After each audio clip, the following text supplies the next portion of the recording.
The Iverson Classic was this weekend on Saturday night, and Michigan State's incoming freshman Cam Ward had a really nice performance. That's kind of how we're going to frame the lens of this discussion. But if there's anything broader that you want to do from the Iverson Classic, I'm game for that as well.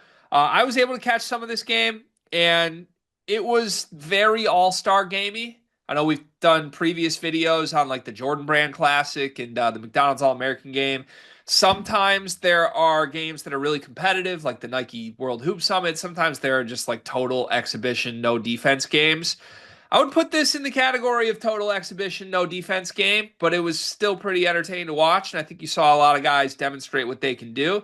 It's an interesting group of guys that were in this game because it extends a little bit outside of the consensus, like top 20. It's not all the same players that are at all those other events, but there are some big time names like Darius Acuff, Chris Snack, Shelton Henderson, who played for Team Loyalty. On the other side, you had Eric Ryby, Jasper Johnson, Kai and Anthony for Team Honor.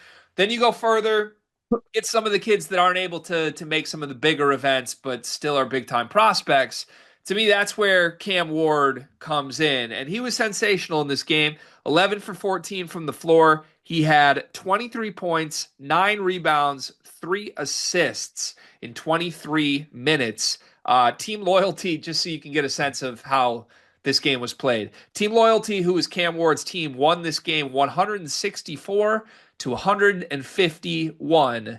How much did you see of this, and what did you think of Cam Ward's performance? So it was background for me. I had a little bits and pieces of it going on. It was very all-star gamey. But I think that you were able to see, honestly, a lot of guys have moments where they could, get out in transition, have fun, get up and down. And, in a game like this, in an all-star game setting for Cam Ward, that's where he's going to thrive, right? Like he's a competitor, so I think that helps him in games like this. Like he is going to play hard. He is going to use his frame, his athleticism, which I think he was able to do in this game. And you don't take away too much from these type of settings. The only thing I do take away from this is I'm excited to watch Cam Ward in Moneyball this year because I think he'll be really Oh, good in that. early Moneyball MVP odds for Cam Early Ward. Moneyball MVP. He'll be second in that running. Jackson Kohler still exists. God damn it. Jackson Color legacy run culminating in a statue for his senior year feels imminent. And renaming Moneyball the Jackson Kohler program. Yeah, I like that. Okay, so yeah, I feel like the thing with Cam Ward is no matter what the setting is, he's fun to watch and he's going to be productive because of all the things you said. He's just a competitive kid with a college ready frame that is a plus athlete, but also, I don't know, has like other things he can do on the floor. I'm not going to disrespect a guy that I know you love and Michigan State fans love and I'm a fan of, but it might come across a little bit disrespectful. I think Cam Ward can do a lot of the same things Cohen Carr can do, but he's also actually a threat to dribble and score. That's kind of my read. No disrespect to Cohen, who can obviously make his impact felt just as a rebounder and a dunker spot guy. Cam Ward can also do rebounder, dunking spot guy, and I think he can go get you one. And I think he can put the ball on the floor and just kind of create. Um, Now, I like the idea of playing those two together. I think you could do some really awesome things. Maybe we've been begging for this forever, but like, could you play Jackson Kohler at the five with Cam Ward at the four, with Cohen Carr at the three, with shit? Could you even put Caleb Glenn at the two? And all of a sudden, you've surrounded Jeremy Fears with like crazy size and athleticism everywhere. I would really like the vision of that. And I don't know. The more I see Cam Ward, the more I just think he's going to factor into the rotation rather quickly at Michigan State.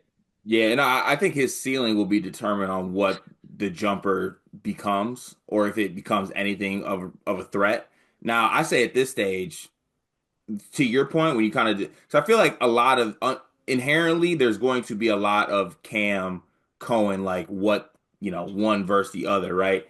But to your point, if Cam, I think Cam's jumper's at a better point than it was with Cohen at the same point of his career. Also, you know, I think that if Cam is able to show a respectable jump shot, that you could play him and Cohen together. whether it's like one's a three, one's a four, one's a four, one's a three, whichever way you want to find out to get both those guys on the court. Um, I think Izzo's going to play this kid, obviously. I think Izzo's going to love this kid, given, the intensity he plays with and the athleticism is there. And it's going to be, it might be hard to find. I don't know. Do you think it'll be hard to find a way to get him on the floor, given, like, I don't know, you point out the Cohen type thing? Do you think it's going to be hard for him to get on the floor a good amount? This video is brought to you by Underdog Fantasy. We have a special offer for you. Promo code SLEEPERS. If you're a first-time depositor, they will give you a bonus up to $1,000 that matches 50% of your first deposit, plus a free pick. And tonight's free pick is focused on none other than Steph Curry. Card, I got a question for you. How many points does Steph Curry average? Ooh, I'm going to go ahead and say 29.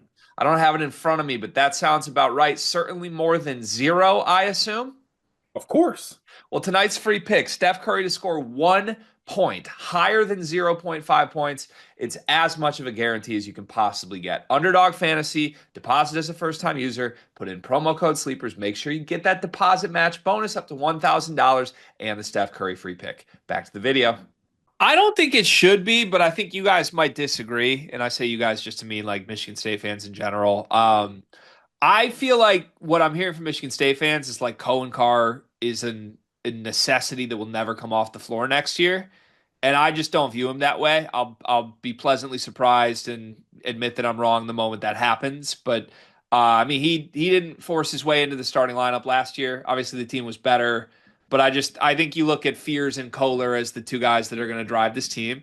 Cohen Carr is still going to be a complementary piece, and if other guys, whether it's Glenn or Ward, sort of emerge, I think the ideal role for Cohen Carr looks very similarly to what it was last year, just probably with more minutes and better production still. But I don't see like breakout star at the three, Cohen Carr, the same way as some others do. Even if he is a breakout star at the three, I still feel like you could play one of Glenn or Ward with him. You Mhm. probably wish it was Caleb Glenn, but in my head, I don't know. I kind of have this weird feeling Cam Ward might be the best of the bunch here right away. Like transfers, freshmen, like new guys, Yeah, new guys and put Cohen in there too. just the best of that bunch. I think there's a world that Cam Ward is the best wing on Michigan State next year. I'd welcome that for what it's worth.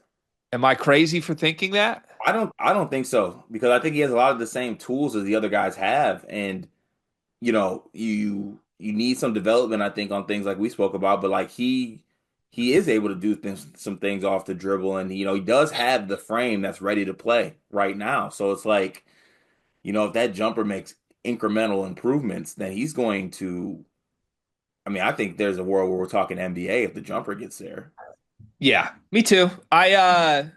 Yeah, I just That's a big if, though. We know how if jumpers go with sometimes with college people and Michigan State players just in general. some of these guys that are like 50s and lower that were in this event looked really out of place in it. Cam Ward did not.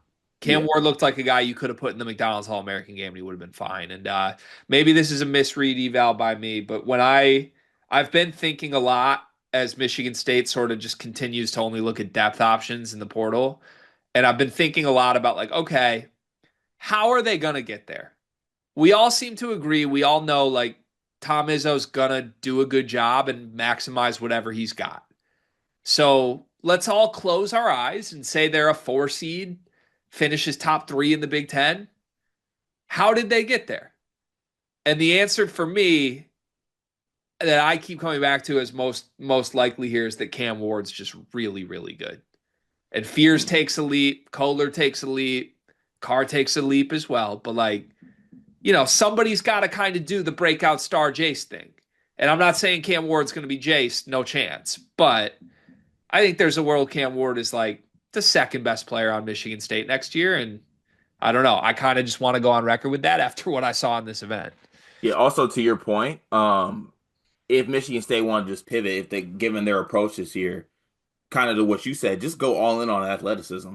Yeah. Like just get a bunch, like have Fears just running the show with a bunch of athletes around them, and then Kohler at the five probably. But I'm saying just like wing guard athletes get out and run, get stops, and do that. And maybe the 3-point percentage is going to be rough again, but just use the athleticism along with it. Yeah. Yep, 100%. It's a vision that I buy into, quite frankly. So, good job, Cam Ward, at this event. Hot seat, Allen Iverson. Like, get your guys, man. That's You crazy. don't feel me? Like if we're gonna have an Iverson Classic number one, like, are you getting the best guys?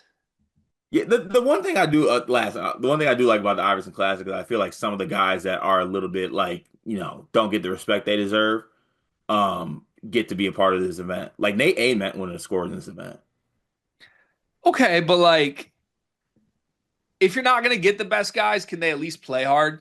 That's true. That's facts. Like this one feels like the 77th best player in the class is just like, ooh, I get to be in an all-star game. Like, I don't know.